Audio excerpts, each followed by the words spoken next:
नमस्कार प्यारे साथियों, आप सभी का स्वागत है धुरना के इस ऑनलाइन डिजिटल प्लेटफॉर्म पे। हम सभी को पता है कि अब सीईटी की एग्ज़ाम है जो कि नवंबर दिसंबर में आने वाली है। और इस बार की सीईटी पिछली बार की जो सीईटी एग्ज़ाम हुई थी 12th लेवल और ग्रेजुएशन लेवल, उससे काफ़ी हद तक चेंजेस इस एग्ज़ाम में होंगे या आएंगे। देख, सबसे पहले अपन को पता है उसमें कि भाई एक तो सबसे बड़ा चेंजेस ये आएगा, इसमें 40% अनिवार्य कर दिए। किसके साथ? माइनस मार्किंग के साथ। पिछली बार माइनस मार्किंग नहीं थी और इस बार क्या जोड़ दी गई? माइनस मार्किंग भी उस एग्जाम में जोड़ दी गई है।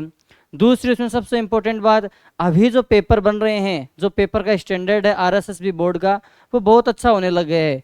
तो इस बार वाली सीईटी इस मायने में हमारे लिए बहुत खास रहेगी, क्योंकि इस बार सीईटी एग्जाम को पास करना बहुत थोड़ा सा मुश्किल रहेगा सभी के लिए। क्योंकि सीईटी एग्जाम से आगे आने वाली वीडियो एग्जाम, पटवार एग्जाम, बहुत से ऐसे एग्जाम है, और जहां तक हो सकता है कि राजस्थान पुलिस को भी इसमें शामिल करने की बात की जा रही है। तो इस बार हम सभी को सीईटी की अच्छी सी तैयारी करनी पड़ेगी, क्योंकि पेपर का स्टैंडर्ड भी थोड़ा अच्छा होगा। और माइनस मार्किंग की वजह से अगर जो विद्यार्थी इस एग्जाम में फेल हो गया तो आने वाले कई वर्षों तक लमसम मुझे लगता है 1-1.5 साल तक कोई भी वैकेंसी नहीं दे पाएगा, क्योंकि सरकारें कैलेंडर में तो इसे सीईटी एग्जाम को मेंशन कर देती है, पर वो बात होती है 2 साल बाद में, 1.5 साल बाद में, तब तक बहुत सी एग्जाम निकल जाएगी। इसलिए ये इस बार वाली जो सीईटी एग्जाम है वो आपके लिए एक सबसे बड़ा एक बहुत अच्छा अवसर है, एक बहुत अच्छी अपॉर्चुनिटी है। तो हम सभी को इसमें किसी भी प्रकार से इसमें 40% अंक लाने हैं, और ये भी नहीं कि इसमें जो 60% ला रहा है उसको और एग्जाम में मौका मिलेगा, सभी को बराबर मिलेगा, बशर्ते आपके 40% अंक आपके आने चाहिए। यह बात आपको पता होनी चाहिए इस एग्जाम की अकॉर्डिंग। तो अपन आज बात करेंगे, इसी चीज पे अपन चर्चा करेंगे कि कौन से ऐसे टॉपिक हैं कि जिससे प्रश्न अच्छे आते हैं, या सीईटी एग्जाम में जितने जितने टॉपिक हैं उससे कितने कितने प्रश्न अपन को देखने को मिलते हैं, कि इस टॉपिक से इतने प्रश्न आते हैं, इस टॉपिक से इतने प्रश्न आते हैं।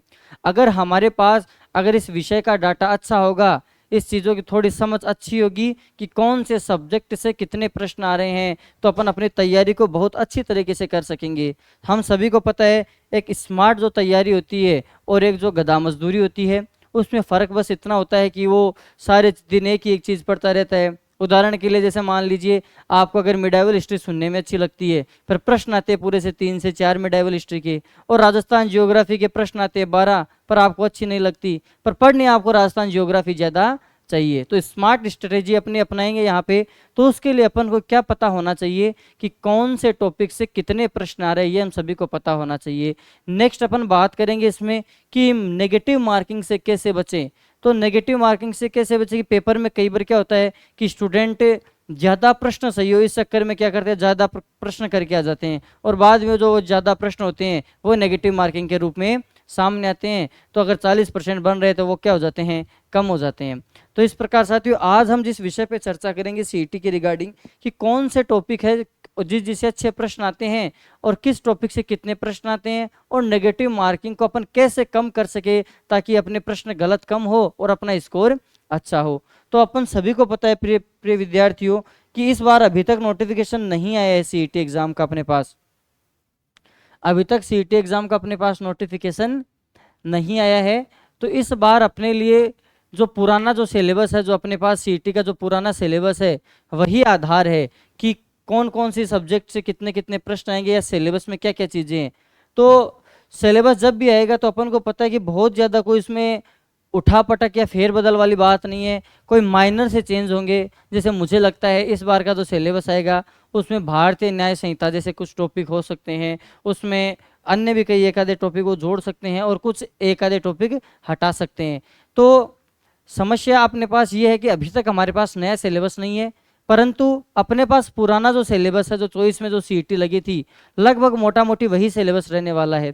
पहली बात तो ये। दूसरी बात, अपने पास एक और एक भी सिलेबस, एक तो 12th प्लस का है, एक ग्रेजुएशन का है। तो ये भी आपको पता है कि ग्रेजुएशन और 12th लेवल का जो सिलेबस है उसमें बहुत ज़्यादा अंतर नहीं है, लगभग 85% के आसपास जो सिलेबस सेम है, थोड़ी बहुत चीज़ें ऊपर नीचे है। अंतर है तो पेपर का जो लेवल है उसमें अंतर हो सकता है। और इस बार मुझे लग रहा है कि सीईटी 12th प्लस और सीईटी ग्रेजुएशन दोनों का ही पेपर बहुत अच्छा आने वाला है। अभी जब से लेब असिस्टेंट का एग्जाम लगा था, अपन ने सभी ने देखा था कि अच्छा पेपर लेब असिस्टेंट में आरएसएसबी बोर्ड ने पूछा था। फिर वो बीएसटीसी का एग्जाम लगा था, उसमें भी प्रश्न पत्र अच्छा पूछा था। तो अपने ये बात समझ में आ रही है कि जो 12th प्लस है सीटी और जो ग्रेजुएशन सीटी, दोनों के पेपर अच्छे आएंगे और सिलेबस भी लगभग दोनों का लगभग इक्वल है। तो अपन सिलेबस की अगर बात करें तो अपने पास मोटा मोटी ये है कि सबसे पहले 150 प्रश्न है और कुल 300 अंक, 3 घंटे का इसमें क्या है समय है प्रिय विद्यार्थी। किस में समय है? इस सीनियर सेकेंडरी वाली की अपन सिलेबस खोल रखा है, तो इसके अकॉर्डिंग मैं आपको बता रहा हूँ। तो सबसे पहले राजस्थान की इतिहास, कला, संस्कृति, परंपरा, ये पूरा जो पोर्शन है ये कौन सा हो गया अपने पास? ये जो पूरा पोर्शन है ये राजस्थान हिस्ट्री वाला ये पोर्शन इसमें आ गया। उसके बाद राजस्थान का भूगोल है, राजस्थान पर विशेष बल के साथ भारतीय राजनीतिक व्यवस्था है, राजस्थान की अर्थव्यवस्था, दैनिक विज्ञान, तार्किक विवेचन, मानसिक योग्यता, सामान्य हिंदी, इंग्लिश, कंप्यूटर और समसामयिक घटनाएं। कहने का मतलब आरएस प्री का जितना बड़ा सिलेबस है वैसा का वैसा लगभग सिलेबस बना दिए। प्री में तो हिंदी नहीं होती, तो इसमें हिंदी और इंग्लिश वो भी है। कंप्यूटर नहीं होता, इसमें कंप्यूटर भी जोड़ दी गई है। तो लगभग आरएस प्री से बड़ा ही सीईटी का सिलेबस है, परंतु इसमें निश्चित अपन को कितने अंक लाने हैं? 40%। तो अब हम देखते हैं कि कौन से टॉपिक है जिससे अच्छे अंक हम ला सकते हैं, जिससे प्रश्नों की संख्या ज्यादा होती है। तो अपन देखते हैं उसमें,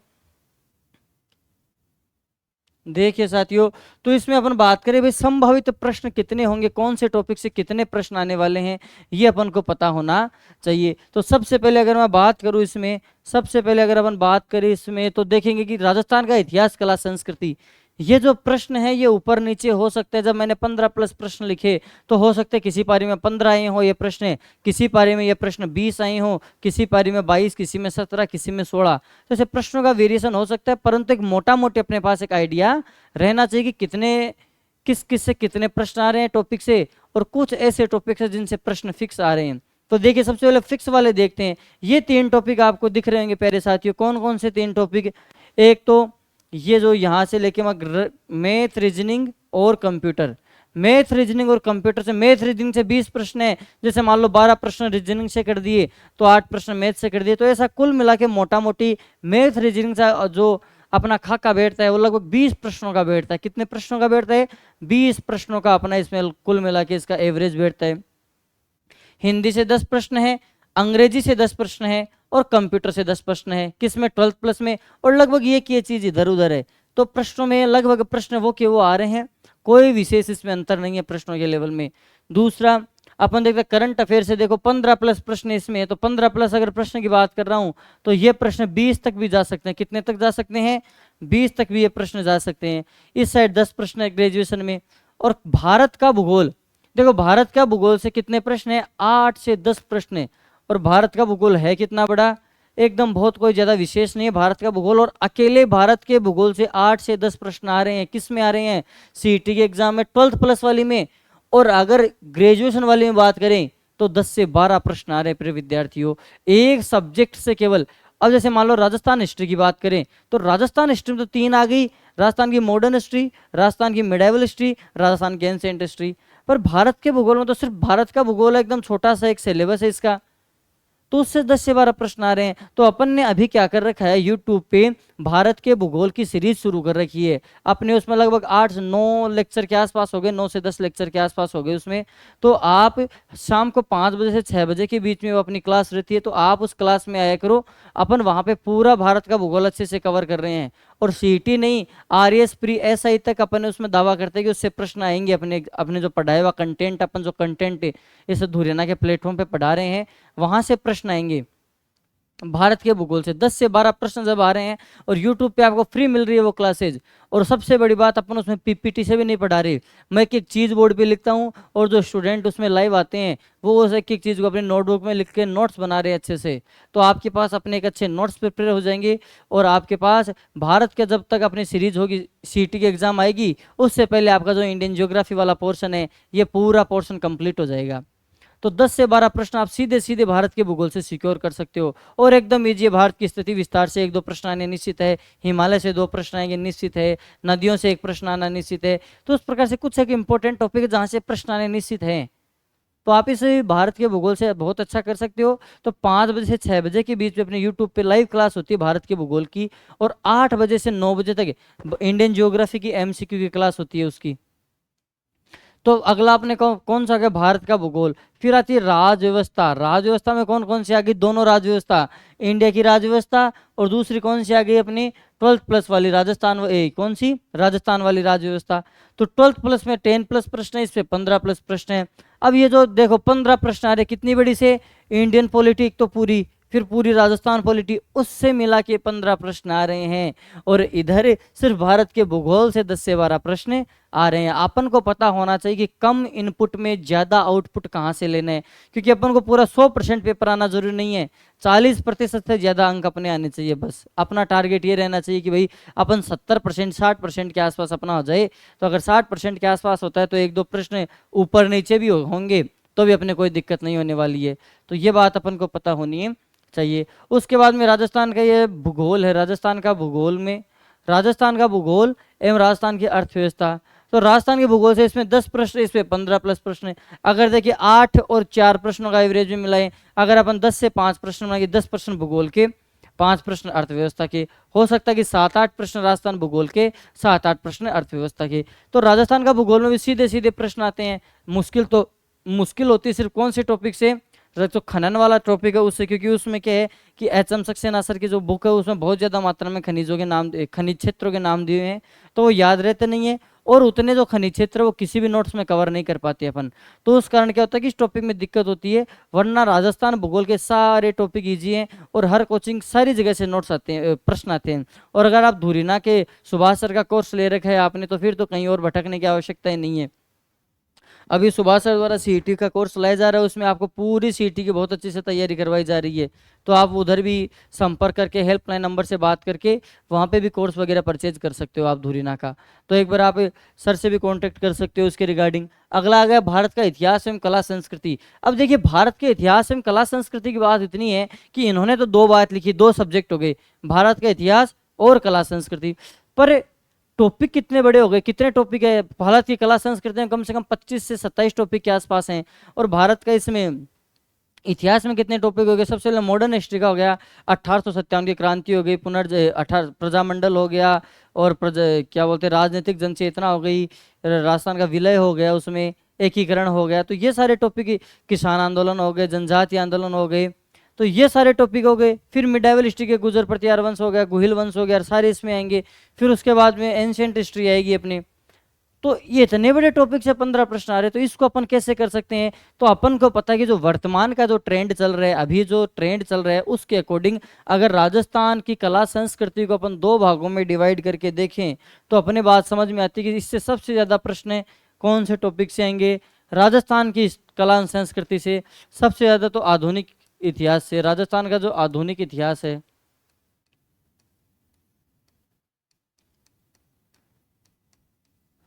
राजस्थान का आधुनिक इतिहास से। फिर दूसरे सबसे ज्यादा प्रश्न आएंगे कला एवं संस्कृति से, कला एवं संस्कृति से राजस्थान की से, राजस्थान के आर्ट एंड कल्चर से। तीसरा अगर अपन इसमें बहुत और अधिक प्रिसाइज हुए तो अपन इसकी प्राचीन इतिहास पढ़ सकते हैं राजस्थान का, क्योंकि वो प्राचीन इतिहास बहुत छोटा है, लगभग कोई 20 पेज में पूरा सा हो जाता है, किस कहीं भी अगर अपन पढ़े तो उसको।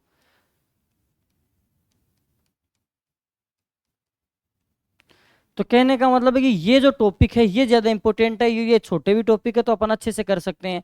आधुनिक भारत का इतिहास याद हो सकता है, और कला संस्कृति से प्रश्न अभी वर्तमान में ज्यादा आ रहे हैं और अच्छे लेवल के प्रश्न आ रहे हैं। इसके लिए अपन को क्या करना चाहिए, इसके लिए जो कला संस्कृति को अपन को अच्छे से पढ़ के जानी चाहिए, क्योंकि प्रश्न ज्यादा आने की संभावना कला संस्कृति से वर्तमान में रहती है। प्राचीन भारत का इतिहास 20 पेज का है, तो आप कहीं से 1-2 दिन बैठ के अगर पढ़ो तो पूरा हो जाएगा प्राचीन भारत का इतिहास, लगेगा ही नहीं आपको। तो वापस अपन देखते हैं, तो ये अपने पास इसमें क्या इतनी सब्जेक्ट है। विज्ञान जो विषय है वो अभी सभी सभी का फेवरेट हो रखा है। जो साइंस का जो सब्जेक्ट है ये सभी का क्या हो रखा है, अभी फेवरेट हो रखा है, क्योंकि वर्तमान में जो प्रश्न आ रहे हैं विज्ञान से 2 सब्जेक्ट से ही प्रश्न आ रहे हैं। साइंस में 3 होते हैं, केमिस्ट्री, बायोलॉजी और फिजिक्स, और चौथी होती है साइंस एंड टेक। वर्तमान में जितने भी टेक्नोलॉजी में न्यू अपने जो एडवांसमेंट किए जा रहे हैं, नई तकनीक आ रही है, उनसे प्रश्न आने की संभावनाएं बहुत ज़्यादा रहती है। तो जो ये विज्ञान विषय वाला जो पोर्शन है इसमें अपन को क्या कर सकते हैं, साइंस एंड टेक वर्तमान में जो आ रही है करंट अफेयर में वो अपन अच्छे से पढ़ सकते हैं, और उसके अलावा बायोलॉजी को अच्छे से पढ़ के जा सकते हैं। तो विज्ञान में अपन अगर इतना कर ले तो ये अपना अच्छे से काम निकल सकता है। तो अगर कुल मिला के बात करें अपन, तो यहाँ पे स्कोरिंग सब्जेक्ट फिर आता है हिंदी। तो इंग्लिश तो मुझे पता है कि इंग्लिश तो अपन को वो यू सिट मी सिट अपन वैसे वाली इंग्लिश है, तो इंग्लिश में तो मुझे पता है हाथ तंग है हमारे सभी के। जिन विद्यार्थियों को 40% लाने इंग्लिश में, तो मुझे पता है उनकी स्थिति थोड़ी विकट है। पर हिंदी में प्रश्न ऐसे आते हैं कि आप उनको कर सकते हो, अगर पढ़ के जाओ तो सामान्य है। सामान्य अगर किसी भी किताब से कहीं से भी अगर हिंदी पढ़ के जाओ आप, तो वहाँ से हिंदी के प्रश्न इजीली कर सकते हो। और अभी हिंदी का कोर्स भी शुरू हो रखा है धुरीना पे, सुभाष चरण की क्लासेज में, वहाँ पे सर पे हिंदी का कोर्स अभी शुरू हो रखा है एसआई के लिए। तो आप अगर हिंदी को आपको अच्छे से पढ़नी है तो आप वहाँ से भी हिंदी पढ़ सकते हो। फिर आता है बेसिक कंप्यूटर। अब वैसे तो देखो कंप्यूटर का कोई अंत है नहीं कि कहाँ से भी कैसे पूछ सकते हैं, पर अभी तक का ट्रेंड ये रहा है कि अगर आप कंप्यूटर के कोई भी एक पीवाईक्यू वाली बुक से प्रश्न कर लेते हो, पीवाईक्यू के सारे, तो लगभग जो प्रश्न आते हैं उससे आपके ये दो कंप्यूटर वाले जो प्रश्न है ये सही होने की संभावना ज़्यादा रहती है। अगर जैसे मान लो 10 से 8 प्रश्न आ रहे हैं ना, तो आपके 5 से 6 प्रश्न के आसपास सही हो जाते हैं। और कंप्यूटर में इतना ही चाहिए, अगर पीवाईक्यू आपने अच्छे से सॉल्व करके गए हो आप कंप्यूटर के, तो आपको वहाँ पे देखने को मिलेगा कि प्रश्न पीवाईक्यू से ही बन गए लगभग प्रश्न। तो ये आपको पता होनी चाहिए। तो अपने पास मेन जो मोटा मोटी मैं आपको सब्जेक्ट बता रहा हूँ इसमें, वो आपको पता होनी चाहिए। क्या क्या सब्जेक्ट होनी चाहिए इसमें प्यारे विद्यार्थियों? सबसे पहले आपको हिंदी अच्छे नंबर दिलाएगी, हिंदी आपको कहीं बिल्कुल नहीं छोड़ के जानी है। दूसरी अगर अपन बात करें इसमें रीजनिंग, रीजनिंग आप अगर गणित आपकी तंग है तो रीजनिंग तो आपको पढ़ के जाना ही है किसी भी हालत में। और रीजनिंग तो कहीं से भी पढ़ लो, रीजनिंग के तो सामान्य से प्रश्न आएंगे, आप करके भी आ सकते हो। और अगर आपको मैथ नहीं आती तो मेरा मानना है कि ज़्यादा पोर्शन को छोड़ दो, 4 टॉपिक आप मैथ के पढ़ सकते हो। कौन कौन से? सबसे पहले वो औसत एवं रेशियो एंड प्रपोर्शन वाला टॉपिक पढ़ सकते हो, औसत वाला, एवरेज वाला पढ़ सकते हो, अनुपात समानुपात, रेशियो एंड प्रपोर्शन वाला टॉपिक 2 टॉपिक, ब्याज वाला टॉपिक पढ़ सकते हो जिसमें कंपाउंड इंटरेस्ट और सिंपल इंटरेस्ट है, और चौथा लाभ हानि और 1%। तो बस ये अगर 5 टॉपिक भी आप पढ़ लो तो आपको वहां से एक एक प्रश्न आपको बिल्कुल देखने के लिए मिलेगा इन 5 टॉपिकों से, और आपके 5 प्रश्न मैथ के सही होने की संभावना रहेगी। तो 5 टॉपिक अभी पढ़ सकते हो, अभी टाइम है। अभी जैसे मई जाने को, जून जुलाई अगस्त सितंबर अक्टूबर, 5 महीने अपने पास है। कितने महीने हैं? 5 महीने। तो आप रीजनिंग और गणित को आप बहुत अच्छे से कर सकते हो, रीजनिंग और गणित को। और जी इन सब्जेक्ट से लोग डरते हैं, और मेरा ये मानना है कि जो मैथ और रीजनिंग कम इनपुट में ज़्यादा आउटपुट देते हैं, आप अगर इनको पढ़ के जाओगे तो वहाँ पे प्रश्न होने की संभावना, सही होने की संभावना ज़्यादा होगी बजाय जीके की। क्योंकि जीके में तो आजकल बेतुके सवाल पूछ रहे, कुछ भी सवाल पूछ रहे, मतलब कहीं नोट्सों में कहीं नहीं मिलेंगे। फिर पता चलेगा कि फलान जी की एक दुर्ग की किताब है, उस सिर्फ दुर्ग की किताब है, उससे एक दुर्ग का प्रश्न है। तो जीके में पढ़ाई इतना, पोर्शन इतना, ये मतलब प्रश्न होने की संभावना एकदम कम। तो इससे बड़े मैथ रीजनिंग आप 5 महीने में अच्छे करके जाओगे तो आपके मैथ रीजनिंग से जो प्रश्न आएंगे वो बिल्कुल गलत नहीं होंगे, मुझे पता है। और आज तक मैंने देखा है हर एग्जाम में जिस विद्यार्थी की मैथ रीजनिंग अच्छी होती है वो किसी भी एग्जाम में पीछे नहीं रहता। किसी भी एग्जाम की कट ऑफ, वो हर कट ऑफ से कम 20 से 30 नंबर आगे रहता है। क्यों? क्योंकि उसकी मैथ रीजनिंग अच्छी रहती है। तो हिंदी वाला पोर्शन कर लिया, मैथ रीजनिंग वाला पोर्शन कर लिया, और तीसरा अपने पास हो गया भूगोल। भूगोल कौन से? दोनों भूगोल। भूगोल कौन सी होगी? राजस्थान की भूगोल और भारत का भूगोल। कम से कम 20 प्रश्न देखने को मिलेंगे दोनों को मिला के, राजस्थान का भूगोल और भारत का भूगोल। चौथी अपने पास हो गई कला एवं संस्कृति। कला एवं संस्कृति, कला संस्कृति अच्छे अच्छे खासे प्रश्न आपको देखने को मिलेंगे। अगला अपने पास हो गया भारत का, राजस्थान का आधुनिक इतिहास।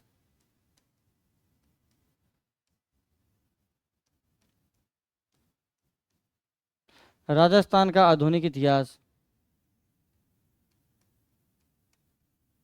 फिर हो गया राजस्थान का प्राचीन इतिहास।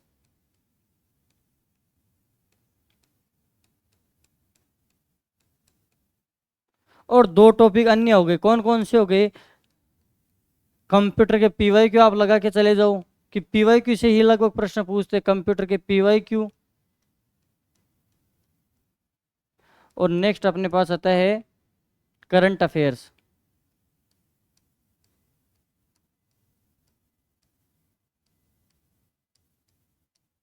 अगला अपने पास आता है करंट अफेयर। और करंट अफेयर के लिए मैं आपको बता दूं एक इन्फॉर्मेशन कि बुधवार से करंट अफेयर की धुरीना के से ऑनलाइन डिजिटल प्लेटफॉर्म पे मुकुल सर के द्वारा क्लास स्टार्ट हो रही है। और उस क्लास का इस प्रकार से क्लास को अरेंज किया जाएगा कि जो सेकेंड ग्रेड की एग्जाम आएगी और सीईटी की जो एग्जाम आएगी, आगे जो जितनी भी एग्जाम आएगी, उन सभी के लिए करंट अफेयर बहुत इंपॉर्टेंट रहेगा। एकदम एग्जाम ओरिएंटेड करंट अफेयर करेंगे अपन, उसकी सिलेक्शन वाली सीरीज है सर की। तो कल से या कल बुधवार है शायद, तो कल से बुधवार से अपने क्या होगा कि ये करंट अफेयर की सीरीज शुरू हो रही है धुरीना की, कौन से पे, यूट्यूब प्लेटफॉर्म पे। तो आप वहां से करंट अफेयर कर सकते हो, कहीं कुछ भी एक्स्ट्रा पढ़ने की आवश्यकता नहीं है। सर के द्वारा बहुत अच्छे से आपको करंट अफेयर करवाया जाएगा। किस पे करवाया जाएगा? अपने धुरीना के इस यूट्यूब वाले प्लेटफॉर्म पे। तो आप करंट अफेयर का, अगर आपको पता है कि करंट अफेयर का वेटेज एग्जाम में ज्यादा होता है, क्यों कि करंट अफेयर से प्रश्न आते हैं तो साइंस एंड टेक्नोलॉजी वाले पोर्शन में, तो वहां वाला पोर्शन कवर हो गया, और दूसरा आते स्टेट पॉलिटी में प्रश्न आते हैं वो करंट अफेयर से आते हैं, इकोनॉमिक्स में जो प्रश्न आते हैं वो करंट अफेयर से आते हैं। इसलिए करंट अफेयर आपके लिए बहुत ज़्यादा एक इंपॉर्टेंट सब्जेक्ट हो जाता है। इसलिए हमारा दायित्व बनता है कि हम आपको करंट अफेयर में बेस्ट से बेस्ट कंटेंट और उसके साथ बेस्ट से बेस्ट टीचर प्रोवाइड करवाएं। तो कल से बुधवार से अपनी करंट अफेयर की सीरीज शुरू होगी, उसमें मुकुल सर द्वारा आपको बहुत अच्छे से करंट करवाया जाएगा। और अगर आप एक दो बार क्लास लोगे तो आपको ये बात समझ में आएगी कि करंट अफेयर उनसे पढ़ने के बाद में आपको और कहीं से पढ़ने की आवश्यकता नहीं है, क्योंकि हम एग्जाम ओरिएंटेड करंट अफेयर करवाएंगे जिसमें एग्जाम में आने वाले प्रश्न होंगे बहुत अच्छे से। और अभी केस स्टडी चल ही रही है यूट्यूब पे। तो अभी मैं इस एग्जाम के लिए आपको बता रहा हूँ कि आपको हिंदी पढ़ के जानी, हिंदी आप कहीं से भी पढ़ सकते हो। और धुरीना पे सुभाष चरण सर पढ़ा रहे हैं, आप वहाँ से भी हिंदी पढ़ सकते हो, बहुत अच्छी सर हिंदी पढ़ाते हैं। तो हिंदी वाला पोर्शन आपको अच्छे से करके जाना। मैथ रीजनिंग 5 महीने है, देखो 5 महीनों में जिसको मैथ रीजनिंग में अगर पहाड़े भी नहीं आते वो भी मैथ रीजनिंग कर सकता है 5 महीनों में। तो और उसके बाद में आती है भूगोल। भूगोल में अपने पास दो, एक तो राजस्थान का भूगोल है, एक भारत का भूगोल है। तो ये दोनों आप बहुत इजी है। और सबसे बड़ी बात है कि भूगोल का अपनी धुरीना पे मैं पढ़ा रहा हूँ आपको, इसमें यूट्यूब पे भूगोल, भारत का भूगोल। तो भारत का भूगोल आप वहाँ से कर सकते हो बहुत अच्छे से, क्योंकि अपन अपना टारगेट है कि सीईटी एग्जाम के बहुत पहले ही अपन किसको, भारत के भूगोल को फिनिश कर दे, जिससे जो पढ़ने वाले स्टूडेंट है वो अच्छे से भारत का भूगोल पढ़ के उस अपने नोट्स बना के एग्जाम में प्रश्न सही करके आएं। फिर राजस्थान का भूगोल भी अपन थोड़ा कोशिश करेंगे, इसके रिगार्डिंग में अपन कुछ आपके लिए सुविधाएं, आपके लिए अच्छा कंटेंट लेकर आए। फिलहाल भारत का भूगोल चल रहा है अपना, तो आप वहाँ पे क्लास पे आइएगा, 5 से 6 अपनी क्लास स्टार्ट होती है। उसके बाद में दूसरा अपने पास आता है कला संस्कृति। कला संस्कृति के आपको धुरीना पे सुभाष सर के बहुत अच्छे आपको क्लास नोट्स मिलेंगे, उनकी बहुत अच्छे आपको रिकॉर्डेड लेक्चर, लाइव लेक्चर मिल सकते हैं, तो आप वहाँ से परचेज करके पढ़ सकते हो। उसके बाद में राजस्थान का आधुनिक इतिहास, प्राचीन इतिहास, ये भी एग्जाम की दृष्टि से काफ़ी इंपॉर्टेंट चीज़ें। अगर आप इतना कर लेते हो तो 70% तक सिलेबस, कितना सिलेबस, 70% तक सिलेबस कर सकते हो। क्योंकि देखिए अपन ने पीछे क्या पढ़ा था कि भाई ये भारत का भूगोल है, भारत का भूगोल इंपॉर्टेंट है। भारत के भूगोल के बाद में मैंने आपको बताया कौन सा है, राजस्थान का इंपॉर्टेंट है। फिर current affair, math, reasoning, English को छोड़ दो आप चाहे, ये तीन चीजें आप करके जाओ, कंप्यूटर के पीवाईक्यू निकाल लो। तो इतने में आपका लगभग सिलेबस हो गया। और इस 5 महीनों में ये सारी चीजें हो सकती है, आपको बहुत अच्छे से हो सकती है। इसलिए 5 में इन सारे अपने जो टाइमिंग आपका उसका बहुत अच्छे से आप यूज गए, उसका सदुपयोग कीजिए और 5 महीनों में अच्छे से आप तैयारी कीजिए। करंट अफेयर की अपनी यूट्यूब पे क्लास शुरू होने वाली है मुकुल सर की, तो आप वहाँ से कर सकते हो। करंट अफेयर बहुत अच्छे से सर करवाएंगे उसमें। और भारत का भूगोल अभी आपके लिए चल रहा है, और धीरे धीरे अपन एक एक चीज़ का और आपके लिए इनिशिएटिव लेके आएंगे। तो तब तक आप स्वस्थ रहिए, मस्त रहिए, और कम से कम सिलेबस, कम से कम इनपुट में आप बहुत अच्छा कर सकते हो। और रही बात नेगेटिव मार्किंग की, तो नेगेटिव मार्किंग का सीधा सा एक ही फंडा है, अगर पेपर बहुत ज़्यादा हार्ड है तो बहुत उसमें आपको हाथ पैर नहीं मारने की, 100 प्रश्न करके आऊँ मैं, क्योंकि वहाँ पे प्रश्न गलत होने की संभावना ज़्यादा होती है।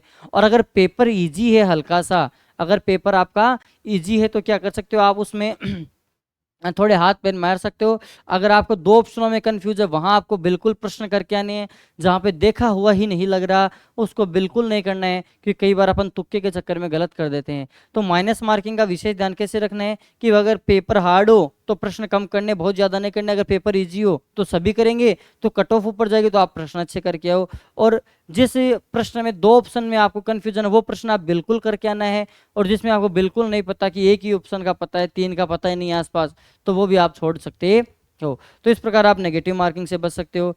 तो अगर आप अपने 5 महीनों का अच्छे से सदुपयोग करोगे तो सीईटी आपकी बहुत अच्छे से क्लियर होगी, दोनों 12th प्लस वाली और ग्रेजुएशन वाली। फिर उसके बाद में आपको पता है वीडियो की एग्जाम आएगी, पटवार की एग्जाम आएगी। अगर आप इस सीईटी में फेल हो गए, जैसे मान लो कम से कम 5 से 7 हज़ार जो पदों की जो भर्ती होगी, आप उस पर क्वालिफाई नहीं कर पाओगे। 5 से 7 हज़ार जो पद होंगे उसके लिए आप एलिजिबल नहीं हो पाओगे। और आगे सीटी कब आएगी किसी को नहीं पता, और हो सकता है कि कुछ नियम भी चेंज कर दे।